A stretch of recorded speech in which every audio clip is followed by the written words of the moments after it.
Setelah pajak dipermalukan oleh anggota keluarga dan diserbu netizen dengan banyak komen gak mau bayar pajak lagi, seharusnya hal ini adalah kunci pelayanan masyarakat akan pajak dan pengelolaan uang negara agar lebih produktif. Menjadi moment of greatness perubahan di perpajakan Indonesia. Bukan hanya transparan, tapi lebih produktif, tidak konsumtif, dan tepat sasaran. Yaitu membuat kesejahteraan rakyat dan membuat negara menjadi negara yang berdaulat. Rasanya ingin terus mengingatkan masyarakat akan masalah ketatanegaraan dan perilaku pejabat dengan adanya budaya mundur, budaya malu dari pejabat yang bersangkutan yang memang main atau anak buahnya bermain. Artinya menterinya, pejabat tertingginya ya tidak mampu mengelola. Jangan malah flexing.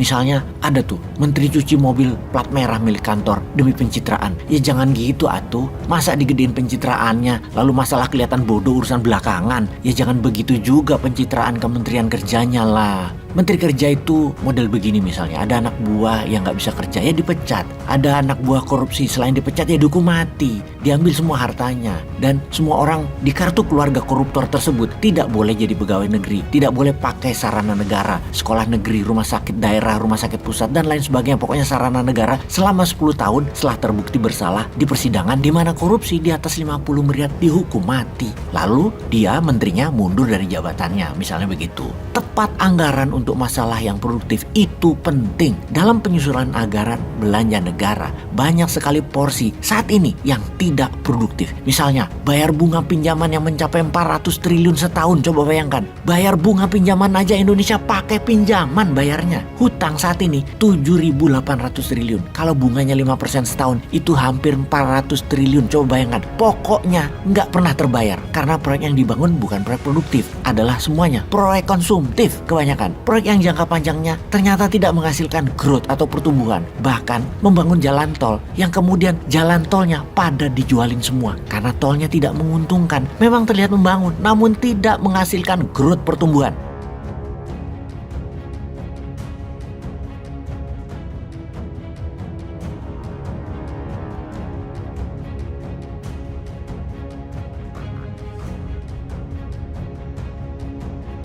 Ini fakta. Buktinya apa lagi? Hanya 24% pertumbuhan ekonominya dalam 9 tahun kelolaan APBN-nya saat ini. Hanya 2,6% setahun tumbuhnya. Itu nggak pakai pejabat. Autopilot ekonomi rakyat ya tumbuhnya segitu. Lalu pemerintah selama ini ngerjain apa dalam hal ekonomi? Ngerjain rakyat. Dengan memenuhi media berflexing-flexing karya yang nggak produktif itu. Buat apa sih? Kalau kita membangun berdasarkan pertumbuhan, maka pasti Indonesia sekarang tidak impor garam, tidak impor BBM, tidak impor beras, tidak impor pupuk, tidak impor vaksin, tidak impor senjata perang, tidak impor hutang. Namun semua sudah menjadi swadaya. Pangan surplus, pupuk surplus, produksi ekspor, manufaktur naik 3 kali lipat di luar hasil alam. Pendapatan Indonesia selama ini masih mengandalkan hasil alam. Kelapa sawit, batu bara, nikel yang semuanya ada batas usia, ada batas stoknya. Yang ketika dijual harus menghasilkan kemakmuran buat rakyat sesungguhnya. Ini nikel ya, tinggal 20 tahun lagi habis. Yang kaya itu oligar dan Tiongkok. Negara hanya dapat 10%-an doang. Udah itu habis, kan keterlaluan.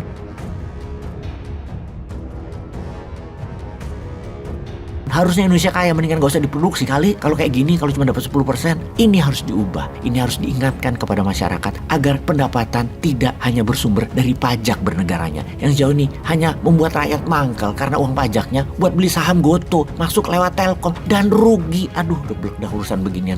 Menterinya kemudian flexing-flexing. Belum lagi karena kementeriannya gak punya uang, atau gak mana megang uangnya, yang gak tahu juga. Itu ngerjain vendor-vendor proyek, ngerjain subkontraktor swasta yang harusnya untuk kerja. Mereka itu sampai meminjam sana sini pakai pinjaman pribadi.